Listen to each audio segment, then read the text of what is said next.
have a bad fall, you could have a setback with your mobility and strength. You could get a broken hip, a broken wrist, a face fracture. So if we practice our balance daily, hopefully we can increase our reaction time and avoid a serious accident. Today we're going to work balance a little bit differently with 2 chairs so that people that are very timid about practicing balance can see that they still can practice balance as long as they can stand with the stability of 2 chairs. So go get 2 chairs and then join me. So you have located your 2 chairs. Place them comfortably where you feel like, oh yeah, they're good support. We aren't going to be doing side movement today much.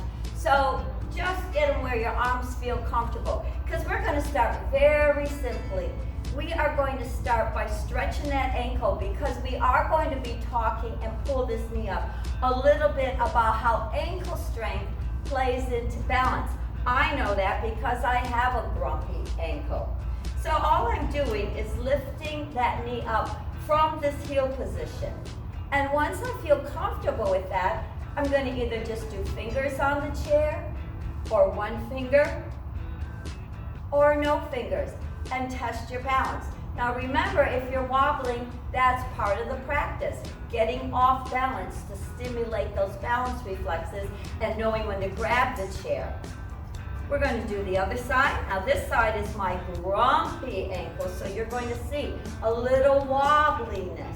So I'm going out, and then I'm going to do 2 fingers, 1 finger, and then no fingers. But if that ankle's not ready, the chairs are there to support me so I can practice. I would say do about 10 each side, stimulating that balance. Good, now we're going to go back to the first side, now that you know it, and we're really going to slow it down, challenging your balance even more. And what's great about this, you can do it at the kitchen counter. You can do it next to your vanity when you're brushing your teeth, testing your balance, see how good you are. Try it flossing, and then you'll have a little more challenge.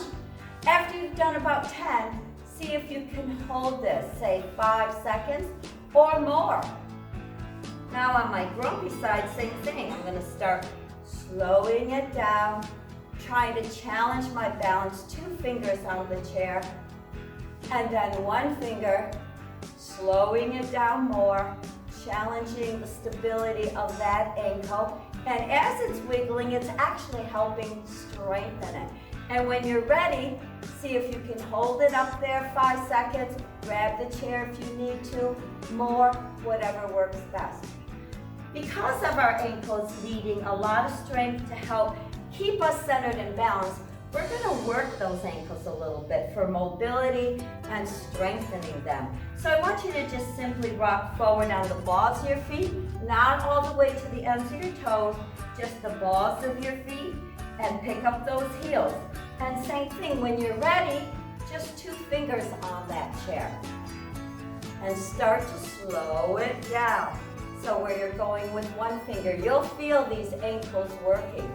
Then try it without any fingers. That's quite challenging. If you can, see if you can hold it up on your toes, but grab the chair if you need to. And then this is the more difficult one. Pull the toes up and hold them, then pull them higher. And again, grab the chair if needed. But that really starts to work the ankles. The next one is just simply heel forward and lift that leg. This is great for strengthening the quad, because those are important for balance, strengthening your centering and part of your core up here, pulling up. But as we did with the knee lift, we're going to start to slow things down so that we're challenging our balance. Slow, I know, is not really how we go, but it does help the foot connect with the brain to increase your reaction time should you go to fall. Good, let's try the other side. The side I really need to practice. Slow it down. And again, maybe 2 fingers is enough of a challenge for you. Work at your level always. right? And then one finger, keeping it slow, and then no fingers. But again, knowing when to grab the chair is part of avoiding a fall, right? And up and down. We're gonna go back to another ankle strengthening because I see this on balance, I see it on knees. We're just gonna rise up gently, slowly through the balls of the feet, increasing the stability of that arch, that foot, and up. And you should feel this in your calves. You should feel them strengthening as you rise up just on the balls of those feet. Slowly and purposely. Up.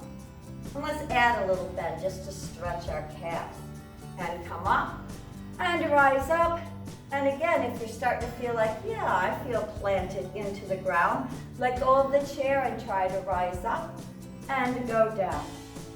And rise up and go down. But again, grab the chair if you feel like you're going off balance. Oh, another easy one. We're just going to take the leg behind. That will strengthen the hamstring back here and the quad in front. And again, work your balance. 2 fingers, stretching that leg and back because we don't move a lot backwards, so we're a little unsteady on backward movement. 1 finger, no fingers, and then see if you can slow it down. If possible, hold it back there, making yourself feel off balance so that you've got to fight for it. Other side. Start by holding the chair, a little hamstring lift to the back, strengthening those hamstrings, that quad, and stimulating the balance on 1 foot. Then 2 fingers on the chair, and then 1 finger. And then when you're ready, if you're not ready, don't let go. It's a progression. I can feel that ankle really making me fight for this. And put it down, and lift it up, and put it down. And if you can, hold it, hold it, hold it. Grab the chair if you need to. Very good. For those ankles, we're going to do just a little jog. Sideways is kind of like a jig-jag for those feet and those ankles. It's part of balance to strengthen. And then the other way. Good. If you feel like they're moving pretty freely, they may not because they're not used to this side movement, but it's so important for balance. I want you to try it on 1 foot if you felt like 2 feet were too easy. Then the other foot. This one is the one I really need to work on, right?